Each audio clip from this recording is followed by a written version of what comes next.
Bueno, la siguiente ponencia va a estar a cargo de la doctora Mara Medeiros con el nombre Diagnóstico temprano de enfermedad renal.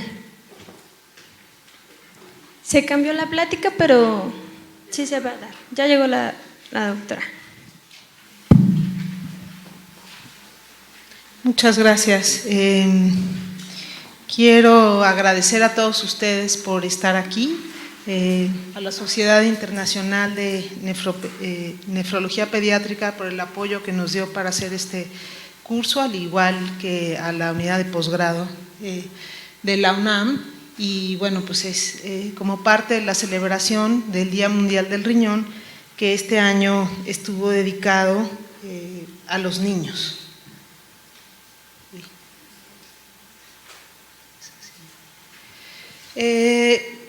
La edad pediátrica para nuestra ley mexicana va hasta los 18 años, pero si ustedes ven nuestra Biblia de pediatría es hasta los 21 años. Y el NIH considera a los individuos, ya está funcionando adultos a partir de los 18 años con fines de las cartas de consentimiento. Ya veíamos con María que en realidad ella nos mostró la evidencia de que el humano sigue creciendo y desarrollándose en realidad hasta los 25.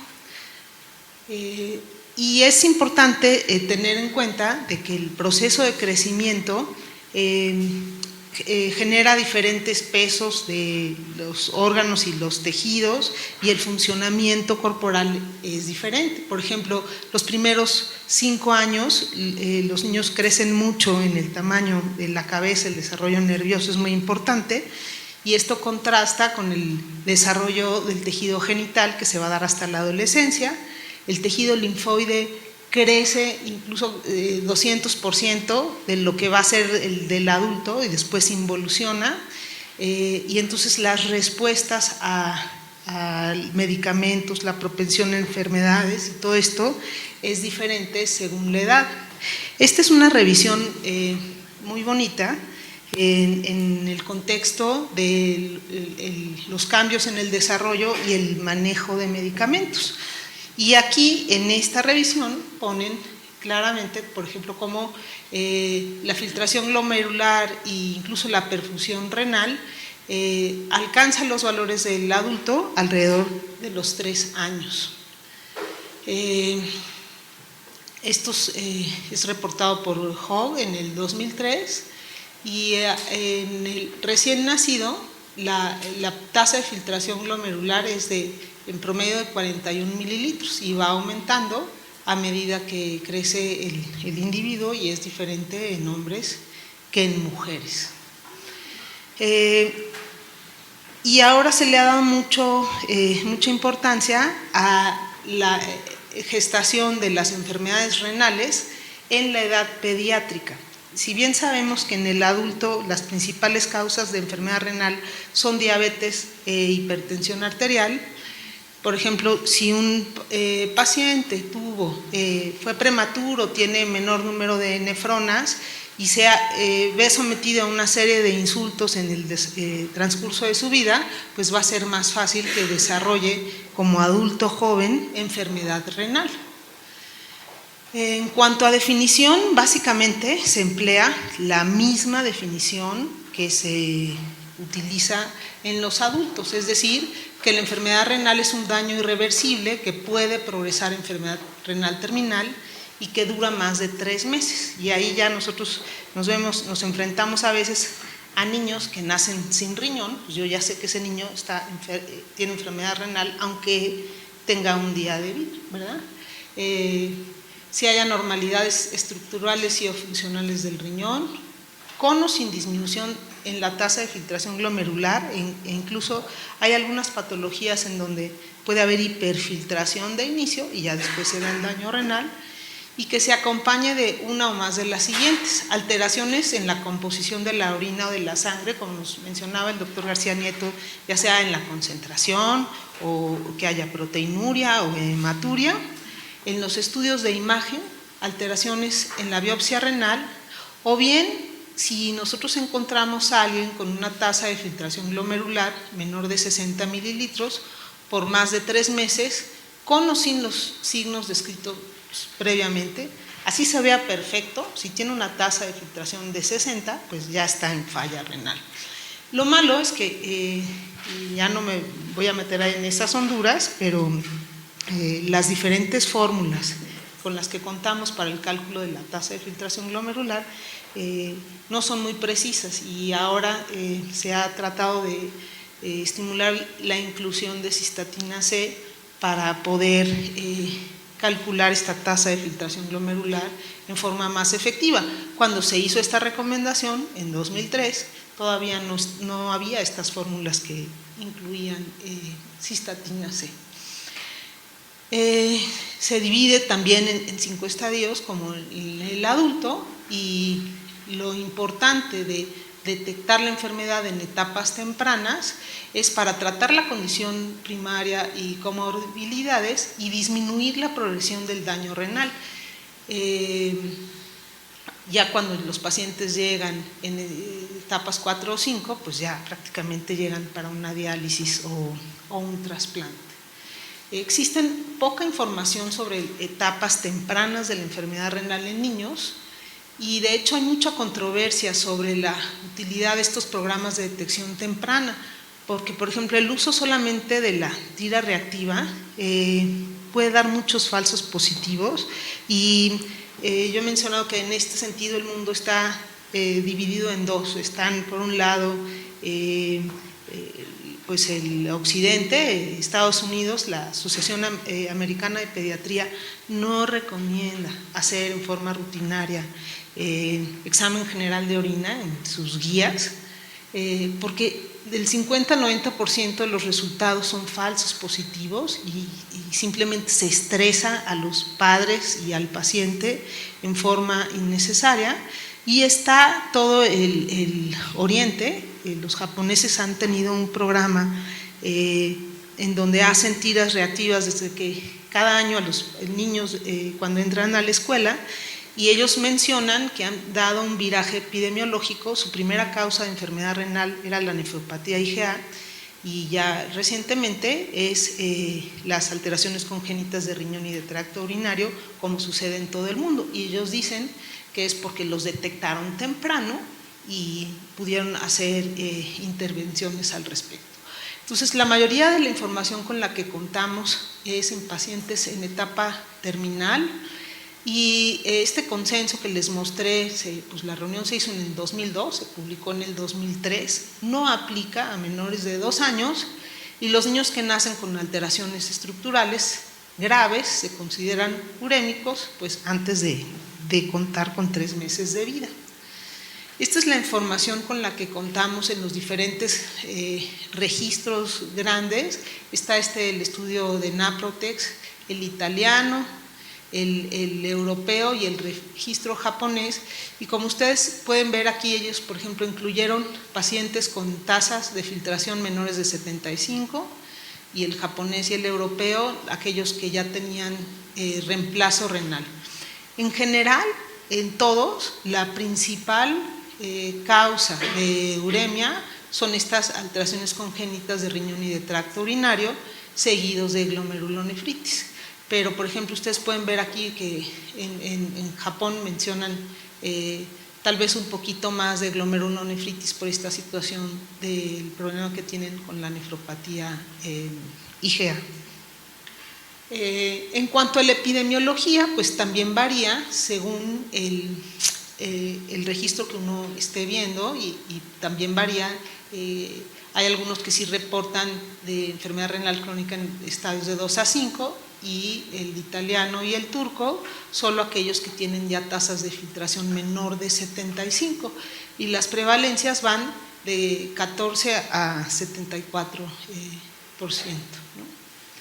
Este es el reporte del registro latinoamericano de trasplante renal hasta 2012, que incluye 3.002 trasplantes que se hicieron en 2.944 pacientes. Hubo pacientes que recibieron más de un trasplante, y están incluidos los países de Latinoamérica en donde se realiza trasplante renal, y aquí México contribuyó con 359 pacientes del Hospital Infantil de México, de Guadalajara y del IMSS, del Centro Médico Siglo XXI. Y las causas de enfermedad renal principalmente son también neuropatías y glomerulonefritis, y tenemos también muchas de causa desconocida.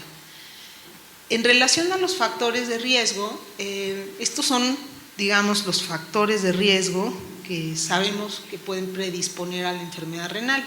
Es importante la historia familiar de enfermedad renal. Si hubo prematurez y peso bajo al nacer, sabemos que la nefrogénesis se da hasta la semana 34, esté el niño dentro o fuera de su madre. Entonces, en niños muy prematuros que están expuestos a tóxicos durante el periodo perinatal o a hipoxia y demás, pues está toda esta teoría de Brenner de que hay un bajo número de nefronas, ¿no? La infección de vías urinarias ya la mencionó el doctor García Nieto: pobreza, sobrepeso, obesidad, diabetes, hipertensión arterial. La lesión renal aguda yo creo que es muy importante, y el uso de agentes nefrotóxicos. En relación a la historia familiar de enfermedad renal, se dice que los familiares en primero o segundo grado son de 2 a 3 veces más propensos de tener falla renal. Ya nos mencionaron que 25% de los familiares de niños con alteraciones congénitas de riñón y tracto urinario pueden estar afectados. Hay más de 20 causas monogénicas de este CACUT. Recientemente se han encontrado estas variantes en la apolipoproteína 1, que es una variante genética muy común en afroamericanos, y ahora está todo este debate de si se debe incluir la genotipificación para ApoL en donadores de riñón, porque aquellos que llevan el gen mutado sabemos que son riñones que van a durar menos en el caso de trasplante renal. Y también sabemos que hay mayor prevalencia de desequilibrios genéticos en estos pacientes que tienen CACUT, ¿no? Nosotros el año pasado publicamos esta tesis de una doctora de Bolivia, que fue la prevalencia de enfermedad renal en niños familiares de nuestros niños en hemodiálisis. Incluimos 45 pacientes, 45 niños que eran hermanitos de los que estaban en hemodiálisis, y encontramos que ya tenían daño 11 de ellos. La causa de insuficiencia renal en su familiar fue desconocida en la mayoría, ¿no? Y pues ya los que tenían ya algún daño renal ya tenían afectada la talla. En relación a los hallazgos bioquímicos, pues también la tasa de filtración glomerular fue menor. Tuvimos algunos casitos que tenían hipertensión, ¿no? Y en cuanto a las alteraciones urinarias que encontramos, más de la mitad tenía hematuria, un tercio tenía microalbuminuria o bien hematuria con leucocituria, y 60% ya estaban en un estadio 2 de enfermedad renal. Entonces, con esto nosotros concluimos que hay que investigar la enfermedad renal en los hermanos de nuestros pacientes que lleguen en etapa terminal y que pues, en ellos ya tuvieron afectada la talla, y el tener un familiar en terapia de reemplazo es un factor de riesgo que debe considerarse en las estrategias de detección temprana en pediatría.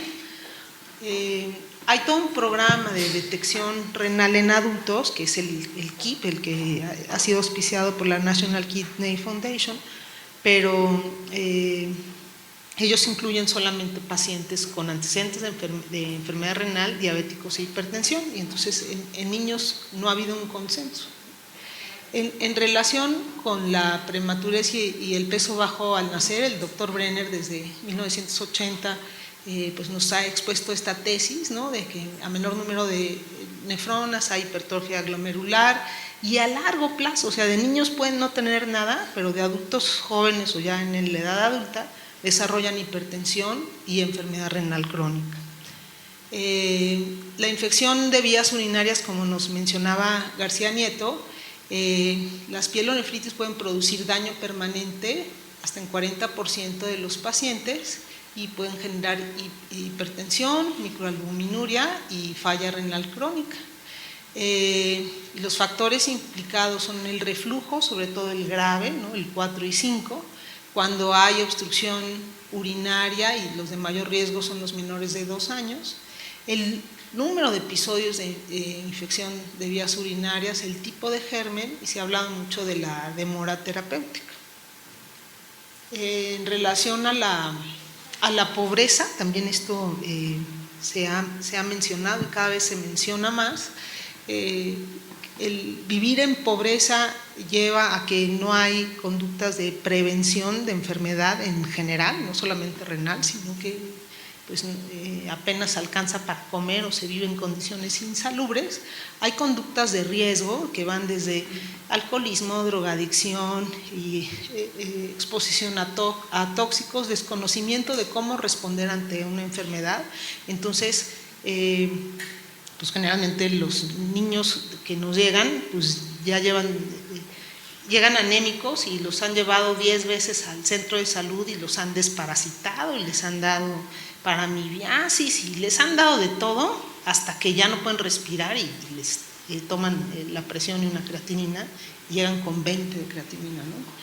También hay una deficiencia en el acceso a los servicios de salud y recursos para el tratamiento. Con mucha frecuencia nuestros pacientes recurren de hecho a terapéutica local, a herbolaria, que a veces, en ocasiones, hay ciertas plantas que lejos de ayudar, nada más se adicionan al daño tóxico sobre el riñón. Y este asunto de la herbolaria, por ejemplo, en China se ha demostrado que tanto para daño hepático y daño renal, mucha de esa herbolaria que utilizan en China es francamente tóxica, ¿no? Dentro de los factores biológicos, pues peso bajo al nacer, la desnutrición, y puede haber, por supuesto, factores genéticos, los factores ambientales, ¿no? Un poco pobre acceso a agua potable y pues mayor número de enfermedades transmisibles. Entonces, si son pacientes, por ejemplo, que tienen muchos episodios de diarrea, ahí no sabemos qué tanto contribuye, ¿no? Una leve deshidratación, lesión renal aguda sobre el desarrollo posterior de la enfermedad renal. Hay ahora muchos artículos sobre la nefropatía esta mesoamericana, ¿no? La que se da en los cañeros, que dicen que están expuestos además de con toda esta situación de pobreza, a jornadas de trabajo extenuantes, se deshidratan y se toman analgésicos en forma indiscriminada, y todo esto se va adicionando a la enfermedad renal. Y el doctor García de Jalisco ya hizo un reporte en donde la enfermedad renal crónica en México es de 2 a 3 veces más frecuente en la población de bajos recursos. Sobrepeso y obesidad, pues ni qué decir, ¿no? Somos un país que tiene una epidemia grave de sobrepeso-obesidad. La prevalencia es de 26% en niños de 5 a 11 años, y pues se va a asociar a las causas más frecuentes de enfermedad renal en adultos, que son diabetes e hipertensión. Y hay estudios que demuestran que los niños obesos ya tienen un aumento en los biomarcadores urinarios de daño renal temprano. Aunque aparentemente sea un gordito rozagante que se ve muy sano y le toman la creatinina, incluso, pues no, pues tiene 150 de depuración, están hiperfiltrando. En este estudio que salió publicado el año pasado en el Pediatric Nephrology, por ejemplo, pueden ver, aquí estudiaron a 84 obesos y 64 no obesos, y curiosamente esta N-acetil beta glucosaminidasa corregida por creatinina fue mayor en los niños obesos que en los no obesos. Fue un estudio transversal. Entonces, pues hay que cuidar este punto, ¿no? En relación al daño renal agudo, 10% de los niños que se hospitalizan tienen algún grado de lesión renal aguda. Y la lesión renal aguda se puede dividir en daño glomerular y daño tubular. Incluso puede cursar con poliuria. Entonces, a veces si nos quedamos solamente esperando a que baje el flujo urinario, pues entonces a veces no se puede diagnosticar. La mortalidad va de 20-80% según la causa y la gravedad, 5% no recuperan la función renal, y en este estudio que hicieron en British Columbia, niños que habían tenido lesión renal aguda en el Children's Hospital de Vancouver, ya tenía a los 3 años 10% ya tenían un daño renal crónico establecido y 47% ya tenían algún factor de riesgo, o sea, ya estaban hipertensos, hiperfiltraban o una leve disminución en la tasa de filtración glomerular, o sea, tienen tasas de 80 o de 75, o sea, sin otra alteración, estrictamente hablando, no los podemos meter en nuestra definición cuadrada, pero ya tienen una reducción leve de la tasa de filtración glomerular. Nosotros junto con el doctor Obrador de la Fundación KIP México buscamos hacer un estudio de búsqueda de factores de riesgo en niños y adolescentes en México.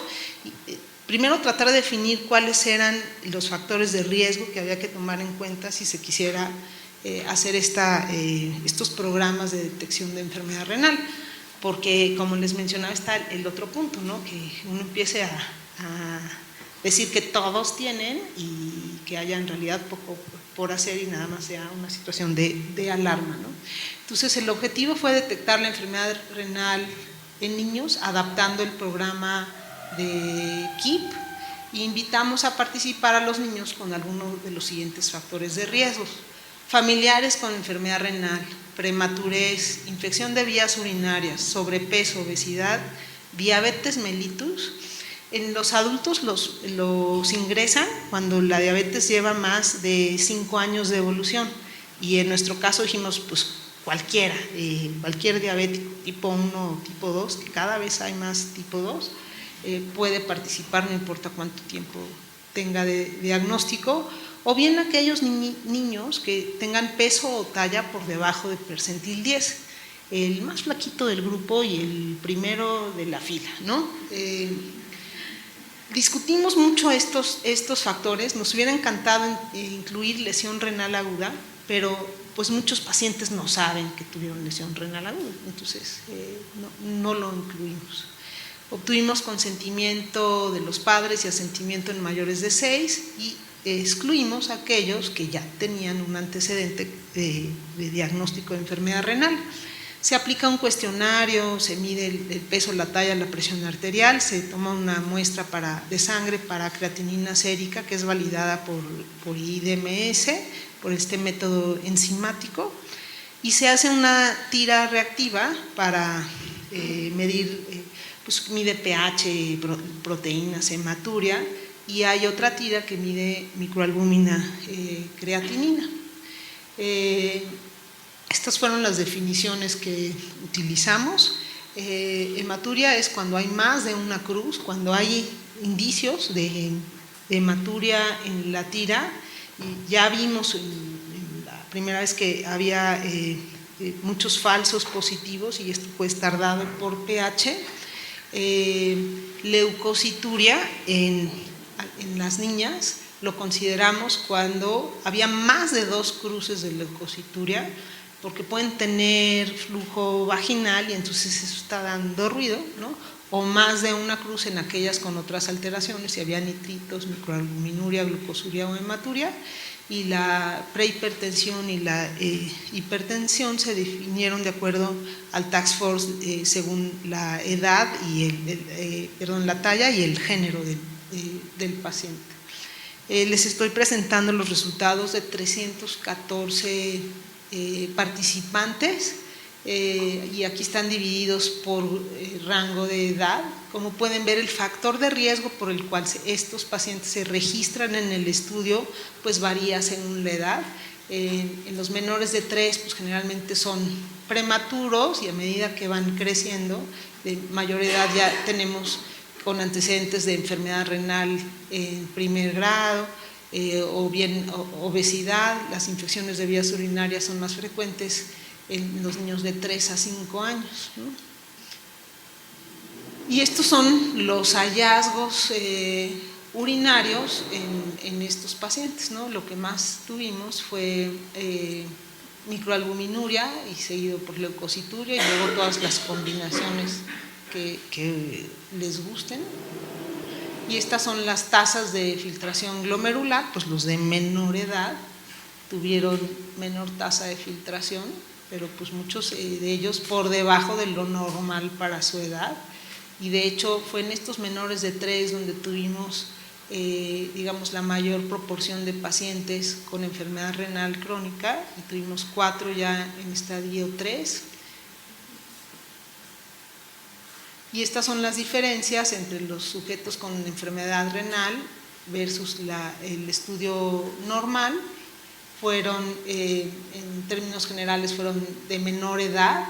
Pues la tasa de filtración, como era de esperar, era menor, y el Z-score de talla también era menor en estos pacientes. Vimos, esto es todo autorreportado, el peso al nacer fue menor, pero no fue estadísticamente significativo, ni el ingreso familiar, y vimos las semanas de gestación, no encontramos ninguna diferencia en esos factores. Y cuando vimos la prevalencia de enfermedad renal por factor de riesgo, en términos generales fue más o menos de un 25%, pero vean los niños que tienen peso o talla por debajo del percentil 10, esa es una super bandera roja, más de 40% tenían ya daño renal.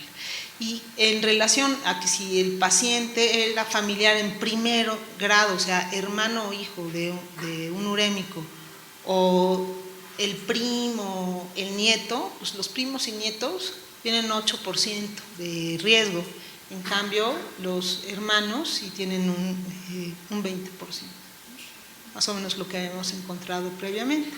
La prevalencia de alteraciones urinarias, enfermedad renal en estos niños con factores de riesgo fue de 24%. Consideramos que estos programas de detección son útiles para hacer el diagnóstico de enfermedad renal en niños, pero por supuesto una limitación es que los factores de riesgo son autorreportados, el tamaño de muestra es pequeño para algunos factores de riesgo y no consideramos todos los factores de riesgo conocidos como hipertensión y la lesión renal aguda. Ahora estamos en el proceso, está mencionando, hace 3 semanas fuimos a Tlaxcala, pero ahí hicimos una jornada de tamizaje en población abierta, en niños referidos como sanos de primaria y de secundaria, porque pues había este reporte de que en Tlaxcala tienen mucha enfermedad renal y no saben muy bien a qué se deba. Entonces se hizo un esfuerzo con la Secretaría de Salud local, con el CINVESTAG, el Infantil, la Fundación Mexicana del Riñón, para buscar la prevalencia, no solamente con creatinina, sino con biomarcadores tempranos. Estamos midiendo N-galKIM-1 y osteopontina en estos pacientes, y además vamos a medir 21 metales, porque lo que dicen ahí es que es el agua la que está contaminada. O sea, ya tienen reportes de que varios ríos de la localidad y sus afluentes tienen mayor cantidad de cadmio y de otros metales que pudieran estar condicionando la enfermedad renal. En ese estudio de Tlaxcala, de 106 niños que hicimos un tamizaje piloto, mandamos a 12 al Hospital Infantil de Tlaxcala. Todavía no tengo los demás resultados, por eso nada más fue un estudio preliminar, pero yo creo que sí vale la pena hacer la detección de enfermedad renal a tiempo. Muchas gracias.